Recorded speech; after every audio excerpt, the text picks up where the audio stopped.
Hi, marketers. This is Doc, and welcome to the Marketing Leadership Podcast. With me here is Laura Erdem, Sales Leader Americas at Dreamdata. We will be discussing connecting marketing behavior to outcomes using revenue attribution. I know you guys are ready for this very technical episode, so let's do it. Laura, welcome. How are you doing? Good, Das. Thank you so much. Very nice to meet you. And I hope we're going to talk technical, but at the same time, it could be that it's going to be so less technical than you would expect an attribution platform salesperson talking about. So let's see where it ends. Absolutely. Absolutely. I wish the same as well. But before then, let's talk about you. Tell us a bit about yourself, your background, your role. I know that many podcasts starts their episodes with this, but we always have a little twist at the end. So shoot. For sure. So I recognize myself as a salesperson with a crush on marketing. And that started here at Dreamdata.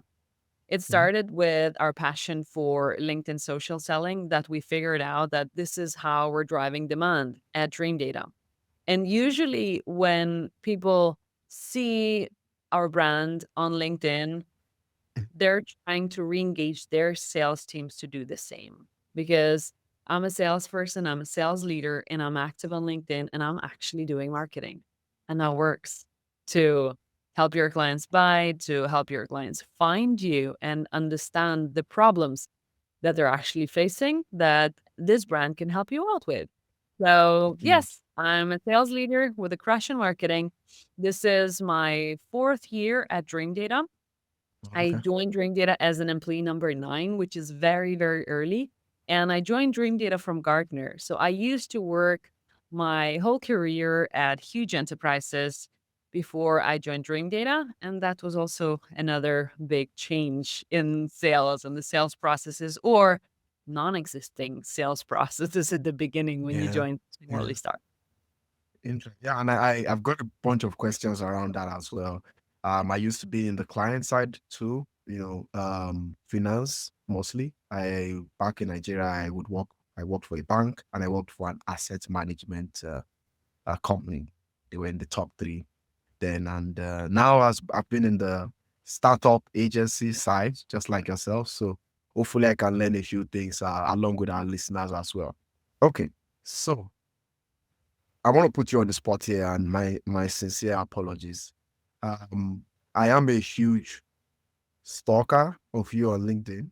I am a huge follower of your work, and you create content through means that I think it's not so easy. Maybe you somehow cracked it, and you could just tell me how you do that. But how do you manage to do that in one side and still get work done on the other side? Some days I'll see your post, I'm like, Laura, okay. I've produced almost 200 episodes of the podcast, and then when I see Laura's work, I'm like, how can I catch up with it, woman? Uh, tell me, what's your secret? Well, thank you so much for following. I'm happy to hear that it appeals somehow and it's something that you can remember. And I think that's the thing that a lot of companies and people struggle with because to be remembered, you need to stand out in some one or the other way. And if we're all following the same pattern of what other people are doing, the way they are advertising, the colors Mm, that they're using, and the designs that they're using, or the videos that they're creating, we're not standing out. And mhm, to stand out, you don't need a lot of creativity. You just need the willingness to fail. So the way mm, we've actually started everything, it was a trial. More or less all of the stuff people remember about Dream Data on LinkedIn that is memorable is usually a trial. And mm, as a typical startup, you try something out. If it works, it's still cheap. Then you do add a little bit more money into it. Then you try to build a little bit more processes around it. So sometimes mm, it do help, like to edit some videos. mm, If I have big bulk of videos that I need to have created, then I wouldn't edit them myself. Sometimes I would still have to, but mhm, but that's where you kind of put in some of the work to get that either automated or somebody else to help you out. Because creativity happens when you've got some slack and like some time to kick that off. But as soon as it becomes a practice of repetition, that's where growth happens. That's Mm. where you figure out that it's actually working. But that's where creativity is usually killed. And there is that balance of which people do you want to put into the right places where they perform at their right pace or at their right creativity levels. For me, I need inspiration. I need to meet other Yeah. people. I need to be in the new spaces to figure out what else can we do here. So the Mhm. next time we go to New York, we're probably not going to do a billboard ad and probably not going to be I saw biking. that. Yeah. Yeah, a lot of people have.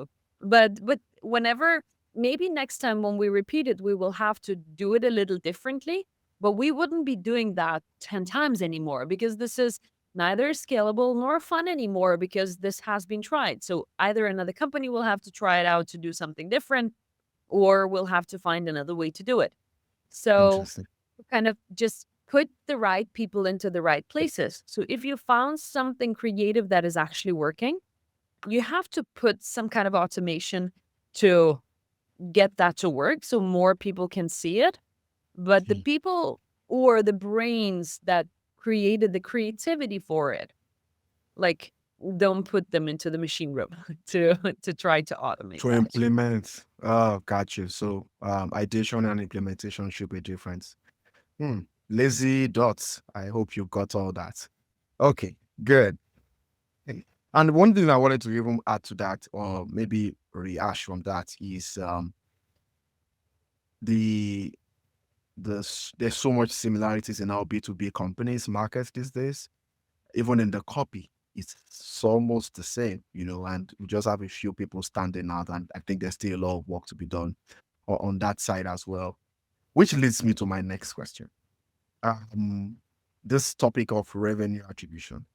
I had spoken to a few people. Of course, I'm still trying to pitch. Uh, what's this guy? The most handsome B2B marketing leader in the world, Chris Walker? Chris Walker. That's it. There, that's um, that was my own title I came up with. So it's not on Forbes or anything like that. He's a good looking On, guy. on, Yeah. on He's very well known. Kidding. but so, and when I speak to those kinds of people, I tend to there's a lot of terms, revenue engineering, revenue labs sort of make sense because labs is like experimentation and things like that. But there's just so much acceleration. revenue RevOps is now common. I can go on and on with this so many terms, and when I first came across these terms for the first time, I felt I had to go back to school to Yeah. marketing. Like, what are we doing? So can marketing be simplified? Like the raw revenue attribution space, the processes, the metrics, the guides, and so on and so forth. We don't want to be like the hedge fund managers that give complicate things and give you so much, and the customers are like, leave me alone. And then there's 2008. How can we make B2B revenue marketing or revenue attribution simple? Yeah. There is a reason why revenue operations titles have been so hot in the last years and is only going to become more and more popular and required to have in companies. Yes, Mhm. marketers need to work on the creativity part. Marketers need to work on the execution and automation of marketing.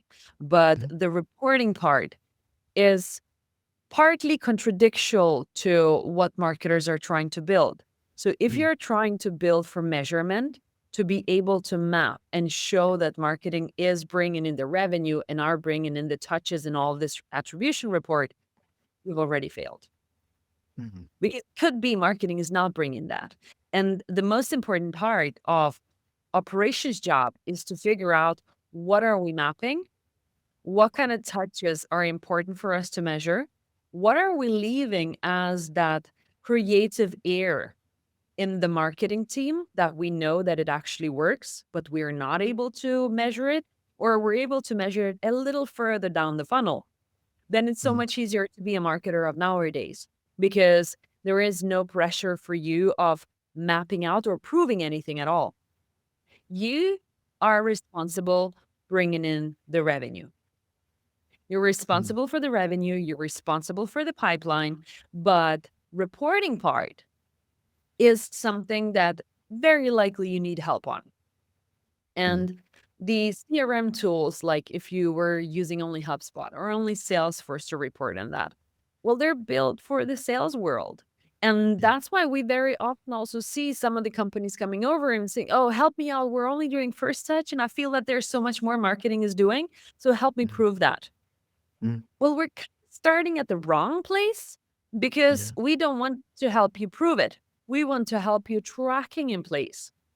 Understand how are we reporting across the pipeline for you to be able to see is marketing bringing in any pipeline or maybe it's accelerating pipeline and what more can we do in order to reach the goals of your company, and that's where operation comes in. So kind of be there, get somebody else to help you out on that. interesting. So I like what you said, which also cuts into something I was planning to ask you about. And I guess you could talk more if I put this in better context. Um, which is we know that there's possible a lot of scenarios, millions of signals or parts to purchase, whether it's the B2B or the D2C on the B2B side here for this conversation. In terms of closing the deal, right? And I took a quick course 2 years ago at Columbia University, and they spoke about the decision making of the B2B cycle. Um, and what I would ask in addition to this is that you've given us a good way of how everything is supposed to work within what I call the commercial space or the commercial team, where you have marketing, sales, finance, service, IT transformation, and so on working together to make everything work and managing their expectations. Or I so the thing for me is this, Laura, you have a crush on marketers, but marketers don't have a crush on you. I would say that even though we are recording this in 2023, what do you say to these people to woo them over? Marketing, they just want to do marketing. They want to run the ads. They want to report 3 billion impressions because 3 billion sounds cool. They want to report on pipeline. I see that. So I hear that you mentioned pipeline like 500 times in your previous reply. Pipeline is pipeline revenue. Is pipeline real money? Should marketers think beyond pipeline and think revenue, even if it's a smaller amount? Those are some of the Yeah. things I'm starting to ask as in your response now, woo marketers over. How far should they be thinking about Yeah. revenue? How far should they be working with other members of the RevOps team, including sales? Yeah. Well, all in all, when I talk about the sales and marketing alignment, I often come to the conclusion that sales and marketing, they don't have to be like best friends that they want to hang out with each other all the time. And like, that's how we get alignment. No, we get alignment by caring and respecting each other's work. Okay. So, as I'm saying that I have a crush on marketing for the stuff that they're doing, for the creativity, for the possibility to bring in pipeline, or the analytical mindset to be able to see which of those pipeline created deals have moved further down to SQLs or have been closed. How do we repeat those? So going back and forth through that pipeline to see those marketing leads that came in or were accelerated by marketing. What did we do right in order to do those steps? And for Mhm. marketers to be able to understand that, it's very important to work closely with sales because that is the close interaction. If an MQL comes in and sales takes over, and then at the end of the pipeline, they would say, oh, but the MQLs it came with were shit, Mhm. kind of too late. Then we're Yeah. not able either to speak about the 3 billion impressions that marketing has brought in because there's something wrong with those impressions, or Yeah. might there are some pieces in the process that sales has been working on is also broken.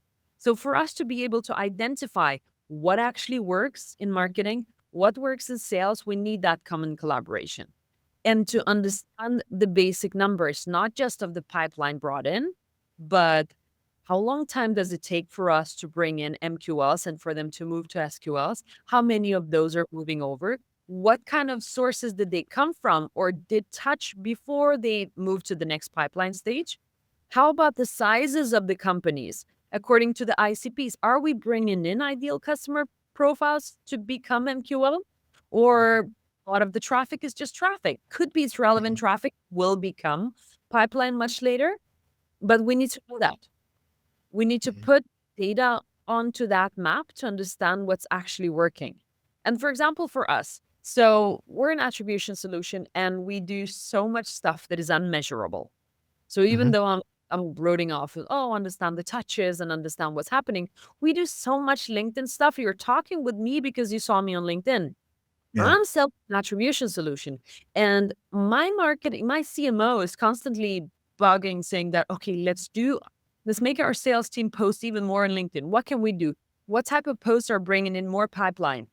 How do Yeah. we know it's actually working? We don't Yeah. know that from the direct touches. In HubSpot, Yeah. it never says first touch LinkedIn organic. Sometimes it does, but most of the Yeah. times it's paid.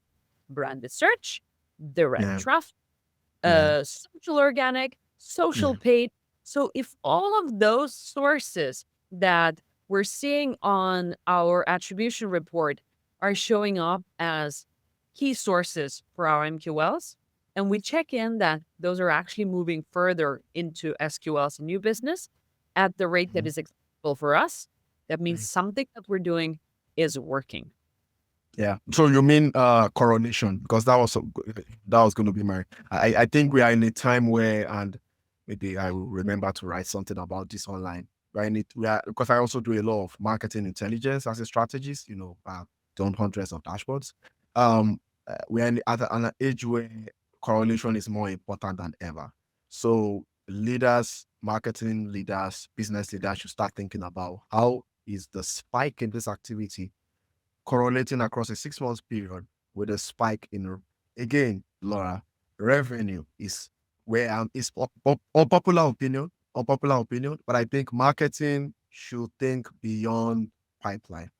I heard this so much, had to speak to some revenue leaders. Like, should people be thinking about pipe? What if something happens and all that pipeline, that's just where I'm coming from. And feel free to respond to that. But I'm starting to have this, uh, you know, thinking where even if the revenue is small, because okay, let me put it this way: marketers are reporting impressions Yeah. more than conversions. Now, on the bottom line side, marketers are now reporting pipeline instead of revenue because pipeline is bigger, right? Revenue might be 1%, 5%, 10% of pipeline. I don't know what those rates are. But my feeling is that even if we are reporting revenue, we know it's real money. We know, that is tangible in a way. And even if you're not like saying this post brought in revenue, you can again go back to what you said about the correlation. So what do Yeah. you think about that? Am I just a crazy ranting guy or what? No, absolutely not. And that's exactly what we speak about a lot as well. So there is like it's important to have the data in place to be able to say that as well.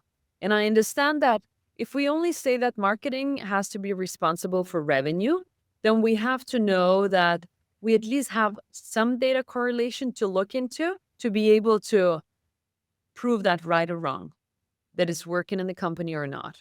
And I Mhm. think once companies start focusing on the revenue but don't have the data straight, that's where those confused marketers come in saying that help me prove that I'm bringing in the revenue Yeah. instead of help me find the data of all of the touches that are going through the pipeline. So from your intent data that you're trying to correlate with if anything is closing. So intent, they submitted forms. There are so many stakeholders, as you mentioned. For a deal to Mhm. close, it can take you around a year in B2B. Mhm.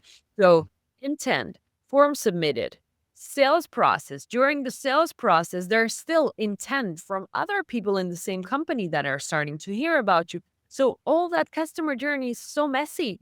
And if you as a marketer only care about revenue close at the end, and for example, only have first touch attribution, well, kind of good luck proving anything. Yeah. And it could be that you're not doing a very good job as a marketer just yet because you just don't know where to focus. And as soon Mm. as you start bringing in the whole map of your traffic, your content, your ads, and all that into that big map of how are we closing this enterprise within a year's time, you will know how to perform better for the next year.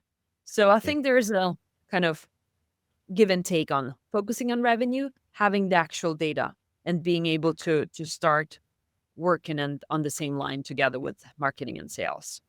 I agree with you. I agree with you. And I think that's why marketers should see people like you so that they can connect the dots, pun intended, to get the data aligned so that you can, they can actually report in the way I have a dream like to report, which is really looking at the revenue. Yeah. Guys, this is how we do it on the Marketing Leadership Podcast. Agreements, disagreements, realignments, real time learning, and so on, which you have obviously enjoyed so far with Laura. We have one more question for her, but we need to take a very quick commercial break from our sponsor, Content Allies.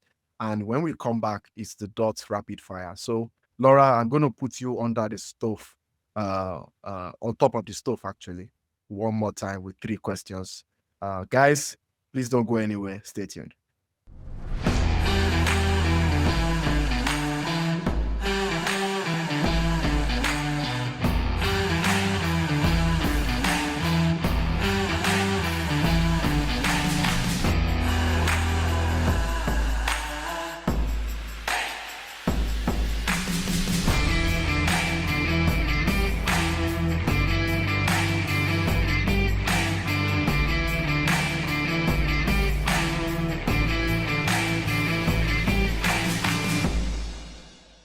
Welcome back, guys. So, it's the dots rapid fire, and I got 3 questions.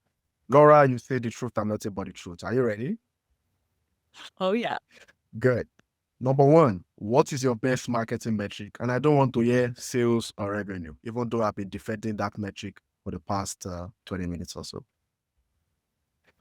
Yeah. It's revenue. For marketing, it is revenue. Good. Okay. Okay. I will take that because again I've been defending it. So I'm sort of set myself a trap there. Okay. Second question. How long do you use social media every day? This is an interesting one. I'll see if I'm lazy or not.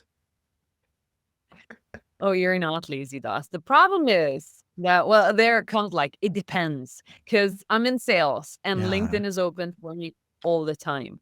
uh, But I would be saying half truth if I was not saying that I use too much time on social media. So, my LinkedIn is open all the time while I'm at Dreamdata at work, like real computer work. When I'm at home, I don't have LinkedIn app on my phone yeah. on purpose, so I Yeah. don't check it That's a out. good idea. And that's the way kind of to limit myself. Yeah. But the thing is that through my content, I also re-engage my sales leads. So I'm there all the time. I'm sorry to say that. No, no, it's okay. But I mean, if you're not on LinkedIn, how would I have found you in the first place? And I myself I'd used the I think one of the highest packages of Sales Navigator when we're really doing massive guest scheduling. Now it's sort of scaled back because the podcast recordings are wrapping up. So yeah, it's fair enough for a revenue leader. Okay, last question. What is your favorite marketing quote? Hopefully it's a crush based one, but let's see. yeah, so for me, it's the one that I mentioned just before is that sales and marketing, they don't have to be best friends to be Mhm. aligned together, but they have to respect and care about each other's work in order to be able to work aligned. Is that your quote or from Jeff Bezos? No, I just created it myself. It's kind of What we start thinking about is like, oh, how are we aligning this? Because I speak, oh, sales and marketing alignment, and I dress the same as my CMO and all that kind of stuff. Yeah. But it's not just fun and drinks and going out. We Yeah. very rarely go out with the marketing team, Oh, but we do meet very often at the office. We do care about the metrics. We do figure out what's working, what's not working to amplify each other's work. mm, So care and respect for each other's work will bring you really far to be able to measure marketing to revenue and also for sales to care about what marketing is doing because it's hard work, both mm, sides, and it requires different. yeah, yeah, that's fair enough. I'll take it. Okay, so the last question before I let you go. Again, stalking. So we stalk a lot, and we stalk you as well for some time, Just and walking is public information. we go beyond that. Um, you have an hypothesis which I love. It sort of connects to what you have said at the very beginning when I was, asking about your background. Um, you said if you want to work in the past, join an enterprise. Again, guys, these are big statements. I did not say it. It's Laura. You want to work in the past, join an enterprise. If you want to work in the future, join a startup. What about situations where there's somebody that wants to both work in and join an enterprise, which is kind of like an interwoven quote, right? And of course, from a marketing attribution perspective, do you think a world like that is possible? And before you speak, I have been very privileged for the last 2 years in working with enterprises when it comes to podcast marketing and things like that. And it's all about the volume, because the volume helps with the bonuses and so on and so. So um, sometimes people might come outright, indirectly or directly, just give us volume, and we know what you're saying. So good. Yeah, there's that. And but when you walk in that atmosphere, you dream of a day whereby, in my words, enterprises operate as startups, which is No. kind of connected to what you are saying, because you've got these two quotes, but there's also a third quote, like an euphoria quote. So again, back to the question: do you see a world where, from an marketing attribution perspective, people can work in the future in an enterprise setting and be able to test and fail and be able to do all the experimentations that you talked about, and be able to do all these things and to be agile? Hmm. I think you'll have to accept some things if you're looking for a place like that. So while I was working at Red Hat, and it's nothing attribution related, but I joined Red Hat in Red Hat Denmark. And we were, I don't know, under 10 people at the office, which felt like a startup in a big enterprise. Mm. And we did have a lot of freedom to execute and try a lot of things, but we still had to adhere to the rules. Of the And mother there were brand. times where, yeah, there were times where I was called out. I was like, "Oh, you should not do it like this. You have to ask your manager. Don't go to the manager's manager and ask that like instantly to get this fixed." But like adhere to those rules that this is the way it works. This is the rule of command, and that's how you work with it. But Mm. as long as you work in that small entity, it's definitely possible. And I've heard people who really enjoy that, like joining a smaller entity of a big enterprise at a specific country. Mm. That that can work out. Yeah. But from attribution perspective, I'm I think the problem is that when you reach a certain size of the company and you become that type of an enterprise, you want to automate as many things as possible that are already working. Mm. And there's very little possibility for trials. And what they usually do, they put the trials out to some kind of a innovation department Okay, or yeah. some kind of a agility department or something like that to IT like do the transformation. Yeah. yeah, transformation departments. And then as soon as they see something working, the idea is to move it over to the place that where it can be executed, like marketing department execute this specific campaign because we have seen this work in some trial piece. But there are a lot of things that are missed out on there, but probably it's also on purpose to be able to streamline and automate the processes that are expected in the enterprises. Yeah. That's a very excellent reply, excellent way to describe that. For everyone listening, I have a dream that you will find yourself in a small unit of an enterprise where you move fast and break things. But till then, it's been a pleasure speaking to you, Laura, and thank you so much for this. I know there is a lot of podcasts out there. And I hope that we've done justice with this subject of attribution. So, where can people find you? Again, we have a lot of people with these challenges. Where can they find you and learn more and maybe even get some help? Yeah. Thank you very much, Dots, for the invitation, of course. And you can, of course, find me on LinkedIn. I Laura Erdem. You can find me there.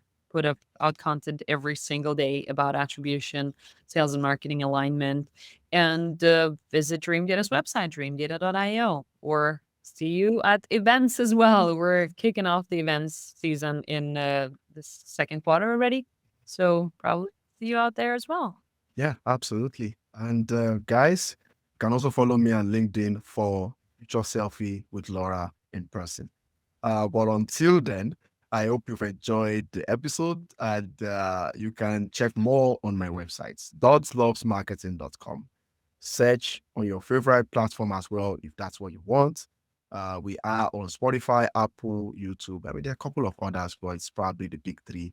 Marketing leadership is the word. I'd like to thank Desk Rig and Content Allies for their help.